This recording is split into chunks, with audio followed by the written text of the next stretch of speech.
Assalamualaikum warahmatullahi wabarakatuh. Selamat datang di channel Joyo The Explorer Channel. Sebelum kita lanjutkan pada video ini, saya doakan teman-teman semuanya senantiasa diberikan kesehatan, sehat walafiat, diberikan rizki yang murah dan barokah. Oke teman-teman, di saat-saat ini Cina ini lagi luar biasa gencar-gencarnya mempromosikan mobil produksinya, yaitu BYD. Nah, kita sebagai mata netizen kita akan mencermati kalau nanti produk ini sebuah produk di launching ya, kemudian dijual, maka akan banyak sekali review atau promosi ataupun review ya. Nah, dari review ini ya, kita akan simak, kita akan cermati. Versi mata netizen itu akan terbagi menjadi 3. Yang pertama, reviewer dari perusahaan itu sendiri, dari BYD itu sendiri atau perusahaan manapun ya, ataupun ada konten kreator yang diundang lalu dibiayai, itu sama aja, itu masih kategori dari perusahaan. Maka kita bisa pastikan nanti yang akan disampaikan adalah informasi-informasi positif ya, informasi-informasi keunggulan, kelebihan. Oke, yang kedua itu adalah reviewer independen yang bener-bener free, bener-bener nggak terkait pesanan dari manapun, siapapun, jujur, mengedukasi, pokoknya sampaikan apa adanya. Kalau lo kelebihan ya ada kelebihan yang disampaikan, ada kekurangannya pun disampaikan.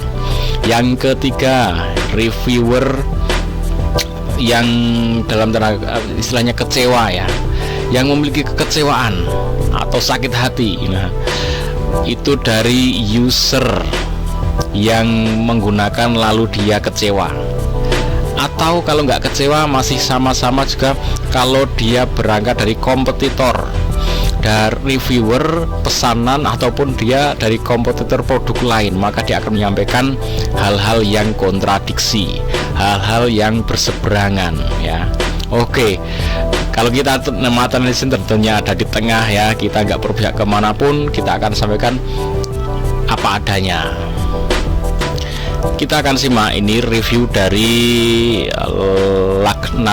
Looknut ya.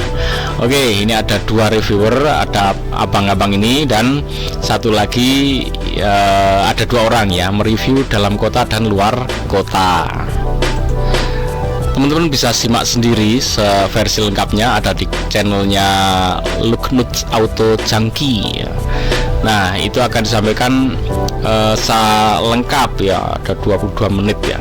Nah, saya akan merangkum saja ya, dia sampaikan ada beberapa kelebihan dan kekurangan memang.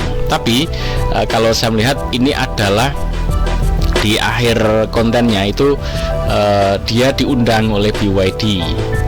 Nah, berarti pesanan ya, berarti dia tidak murni mereview karena dari dianya sendiri, tapi ini pesanan, berarti masih mengandung ada promosi lah apa. Jadi berpihak pada BYD lah tentunya ya, walaupun dia sampaikan juga beberapa kelemahan. Oke, saya akan sampaikan saja sedikit. Dia menyampaikan kelebihannya, diantaranya steeringnya enak, untuk dikendarainya baik di depan, di tengah, di belakang itu nyaman, lega, lututnya tidak terlalu sempit, kemudian sandarannya nyaman, sandaran kepala juga nyaman baik di tengah maupun belakang, tidak mantul-mantul, tidak bikin mual. Oke ya, semuanya dia sampaikan oke. Untuk harga segini, harga yang kisaran di bawah 450 ya, di atas 400-an ya. Bahkan ada 3 versi, itu yang versi paling bawah itu 375, nggak nyampe 400. Itu untuk harga segitu nyaris semuanya ya banyak kelebihannya. Tapi kalau harganya lebih mahal ya beda lagi ya untuk spesifikasinya. Sistem keamanannya oke ya, semuanya. Jadi dia menyampaikan banyak oke-nya.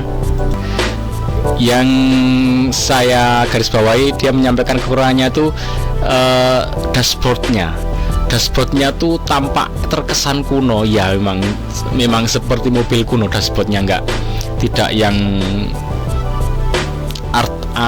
estetik ya, banyak lekukan-lekukan yang estetik, bener-bener biasa gitu ya, kayak mobil kuno. Bahkan bodinya pun seperti ini ya, kayak mobil-mobil kuno yang sudah banyak dirilis. Tidak unik ya, biasa lah ya. Memang tidak menyampaikan banyak hal karena ini mobil baru ya, mobil baru belum digunakan dalam jangka panjang.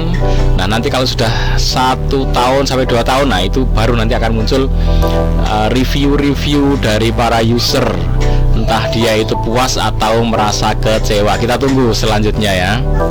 Dan kita lihat aja di testimoni akhirnya ya, seperti ini. Tapi secara overall, dari segi harga, dari segi value, dari segi daya angkut, mobil ini sudah menawarkan hal yang jauh melebihi ekspektasi gua.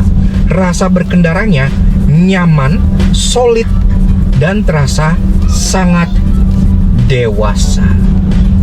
Didukung dengan performa yang sangat cukup untuk mobil keluarga dan fitur yang tidak terasa seperti di courting untuk harganya yang starting di 300 jutaan rupiah.